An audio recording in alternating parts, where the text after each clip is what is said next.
So you might be the first in the line to go this way. So imagine having to be the first to go that way. That means that you have to build that up. You have to build up that momentum.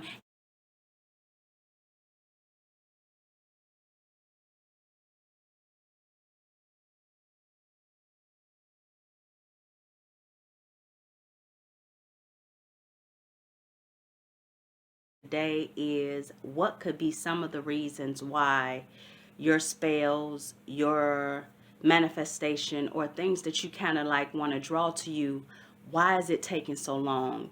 Why does it seem like it's never going to happen? And what spirit has brought to me, and what is something that I kind of know, is the fact of your bloodline. There could have been family members, different type of people in your family line that did not believe what you believe. And when something is so disconnected, it makes the next descendant have to get on a certain road where everything aligns. Okay, I tried to spit that out the best that I could. And y'all know I don't be on no editing and things like that far as changing what I'm saying. I just like to let it flow. And what I mean is, say for instance, you might have a grandmother that don't believe in the occult life, that didn't believe in certain things, and she went to church, right? So in her belief system, she prayed to someone else. She honored someone else. So that energy, now look at it all as energy currency and energy fields. Her energy went to somewhere else. Her energy didn't build up that momentum so you today can use some of that energy, because your grandmother did not share that same belief. Now note that far as when I say grandmother or whatever, it's just using it as an example. It could have been anyone in your bloodline. So what you are doing now is literally starting from scratch. And you know what that means. There's no real momentum. So you have to do things more than once, because there is no momentum in what you're trying to produce. And you have to produce the momentum in order for it to be a steady flow. It has to be. When it's a steady flow, that's when energy can come in with no problem, no hesitation. It's very easy for it to come in. And depending on how many generations down or back that someone is on the same frequency as you, meaning someone that's on this path,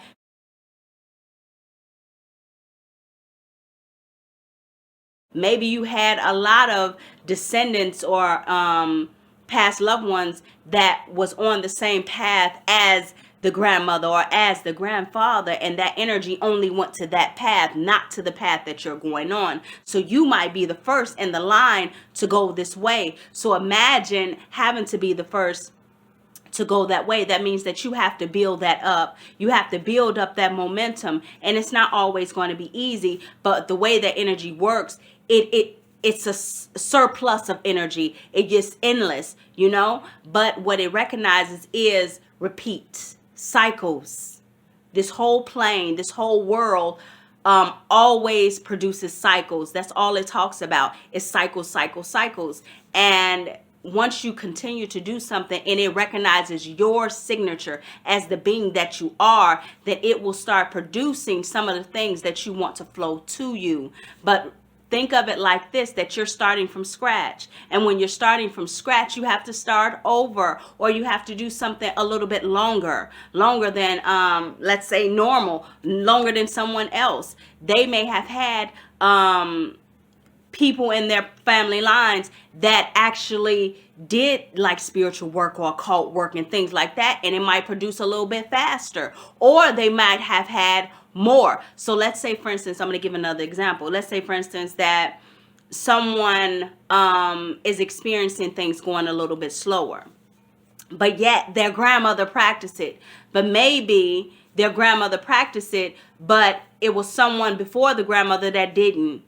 And it was just passed in the family line that they did when they really didn't. Maybe they was practicing it, but they were stuck between worlds where they was practicing this, but also practicing something else. And the energy is kind of confused on where you want to go. Where do you want to put me? And one of the tips that I can give you guys, don't confuse the energy. If you're in this life, you're in this life. Set your command on what you want to do with this energy. You know, don't confuse it, because sometimes you can see your things and your desires manifest something else somewhere else. And that's where they talk about the subconscious mind. The subconscious mind is the part that knows your truth. You cannot deceive it with what your conscious, what your regular, everyday life says. What's in the inside matters. What is your inside saying? What is it saying to all these different things and all these different beings that you come across? That matters too. How are you living your life? What are you doing? Are you 1 minute doing this and then the next minute doing that? You have to make sure that you set your command on that energy of what you want it to do. You are the authority in that matter. I don't care what it seems like. Sometimes it feels like in this place that it just takes that from us. We don't have that, but you do. That's the illusion. That's the Maya. The whole organization, as far as this space, is the Maya, the illusion, and you have to break out of that. Some people call it the Matrix, but you have to break out of it. How do you break out of it? By knowing you.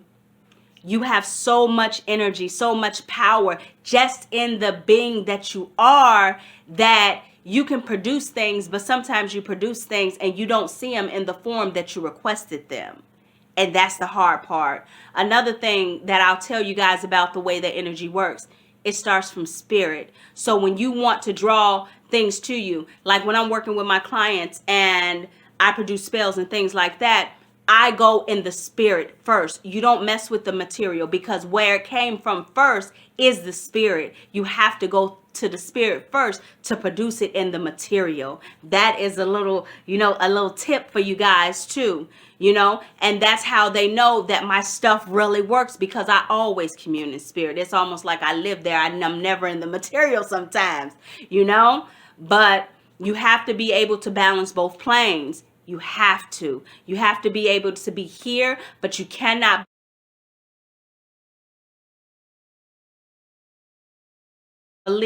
forget about the spiritual. And that is what happened to some of our our past loved ones. Some of them just forgot about the spiritual and they was only in the material. And this is not the only plane that it is. You have to honor those that came before you. You have tons of elders, and some of, again, I say our past loved ones forgot to honor our elders, and now we have to pick up the slack and set this momentum to kind of bring and draw to us some of these things that we deserve, not just desire, but we deserve them. It's time. It's time for us to see all the fruits of the labor, all the fruits of our past loved ones, all the fruits of the elders. It's time for us to do it, because we are carrying the torch now. We are the heads of the family now. Us, of that line, and we're here to make them proud. So you guys, I hope you enjoyed this little video about why, or maybe, some of these things that might be taking place with your manifestation and your desires coming a little, taking a little bit of time. Sometimes it takes more than once. And you guys are going to definitely hear me keep saying that you have to do things more than once. You have to, as hard as it is, you got to, and my spiritual team definitely pushed me to do it more than once. I got my little rituals that when I get off of here, I'm going to continue to do, regardless of what the manifestation I see right away. I know that it's coming, because I'm commanding it and things to go my way, to flow my way. And when you command, you're telling the space what you are and who you are. Remember those things. Remember these little tips that I'm giving to you guys in here. And you already know I have tons of services. So if any of you guys need any assistance in that area, I leave all my information in the description, as far as my spells that you can purchase, or the readings that you can get to take you a little bit deeper into who you are, to assist you on that level.